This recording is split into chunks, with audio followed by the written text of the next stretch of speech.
What's up guys, Houndish here, and today we're jumping in with a quick guide for the exotic mission rotator content in Season of the Witch, and that includes this week's variant with the return of the Presage exotic mission. So in the video today we'll talk about the exotic crafting, how to get all of the upgrades for Dead Man's Tale, and its new crafting perk options. Plus we'll break down the legacy rewards, legendary weapons, and what we're able to unlock in terms of crafting weapons, armor, and pinnacle drops. Plus we'll take a quick look at future exotic weapon upgrades, which we'll see on upcoming weeks. And of course the exotic missions can be booted up from the Legends tab in the Director. It's a pretty good farmable playlist, so I figured we'd cover how it works in the video, and if you're new to the channel, get subscribed for more D2 content, as we've got a lot to talk about in the coming days. But otherwise, let's get into it. And so initially right here, I think it's worth mentioning the sort of reward behavior that Bungie have outlined for the exotic mission rotator. And they say, in terms of weapon crafting rewards, the first completion of the mission on normal or legendary difficulty will award the exotic deep sight weapon associated with the mission, and extracting or dismantling the deep sight weapon will grant the pattern.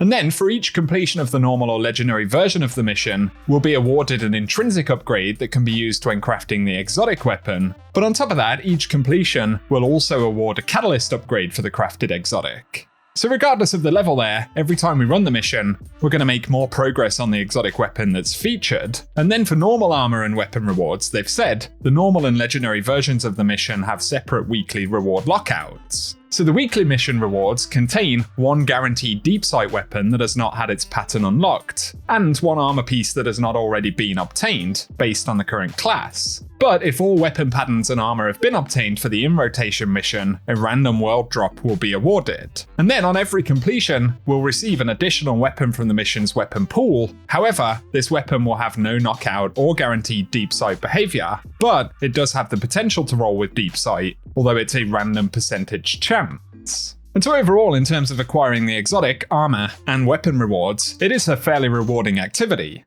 But it's worth noting as well, alongside the mission, there is a weekly challenge, and the challenge has the same armor and weapon pool as the exotic mission that's in rotation. And the challenge rewards will be output at pinnacle power, and will prioritize the rewards in the following order. So a guaranteed deep sight weapon that has not had the pattern unlocked. And if weapon patterns have been unlocked, the challenge will award one armor piece that has not been obtained. And if all weapon patterns and armor have been obtained for the in-rotation mission, the challenge will output a random weapon or armor. So it's good to kind of get our heads around that. And in a moment we'll go in a bit more depth about the specific rewards, but additionally they say exotic missions give bonus progress for the Xenology quest from Xur, and we'll get 4 points for completing on normal difficulty, and 7 points for completing on legendary, so be sure to keep that in mind. For the quick overview of the rewards we can pick up in Presage though, we'll be able to get the exotic weapon Dead Man's Tale, of course, which is now craftable, and we'll go into that in more depth in a moment. But also weapons from Season of the Chosen are in the legendary weapon pool, so that's Nezarek's Whisper, Bump in the Night,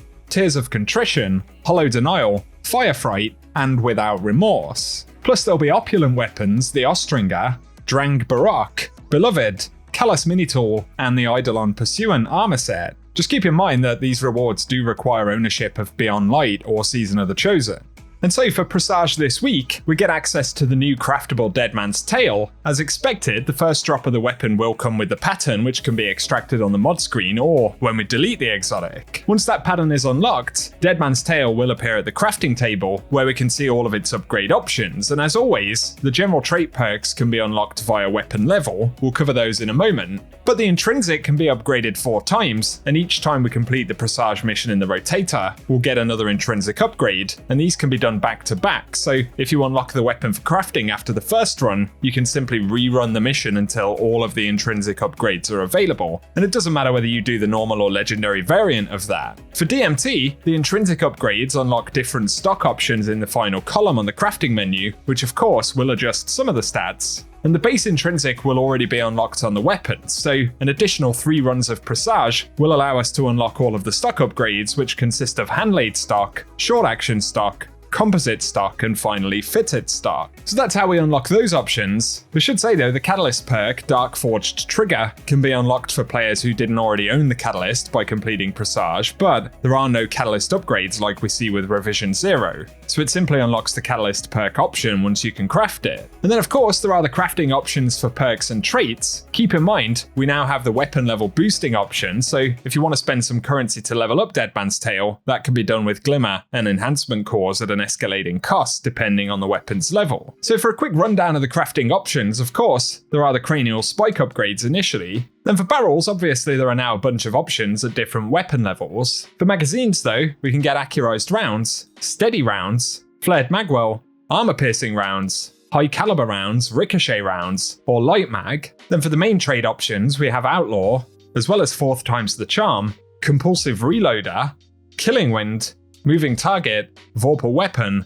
rapid hit, and shoot to loot. So a couple of new options there. Then obviously we have Dark Forged Trigger as another intrinsic perk, originally from the Catalyst, followed by all of the different stock options we broke down a moment ago. So it opens up some slightly different possibilities on Deadman's Tale, but when it comes to other exotics for future mission rotations, Vox Obscura's Dead Messenger looks like it'll work in a similar way, unlocking different stocks alongside the intrinsic upgrades, but it will also get a couple of new bonuses in the traits socket, like Thresh, Unrelenting, and Demolitionist, as well as having Turnabout for the Catalyst option.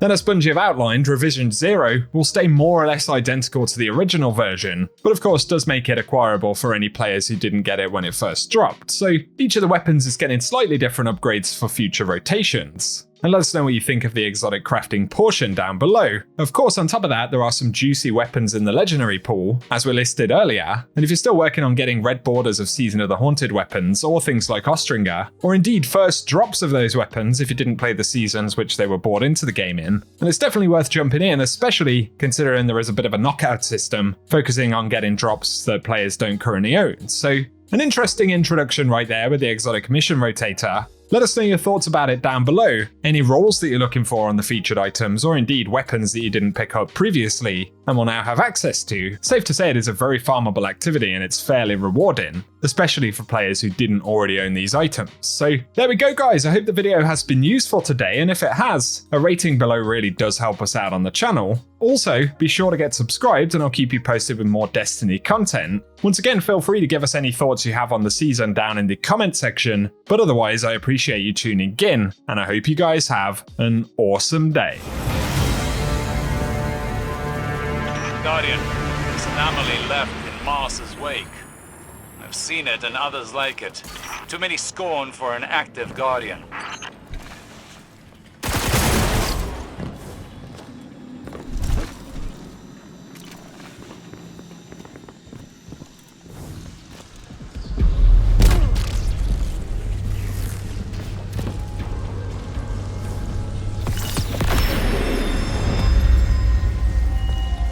What is that thing? Our lost Guardian. Can your ghosts undo that? Not so far as I'm aware. Then why are you searching for it? Answers? Same as you, Empress. If there is nothing else, I must analyze the Glycon's archives. My cruiser will monitor the situation here. A path to the ghosts still eludes us. Until we return then.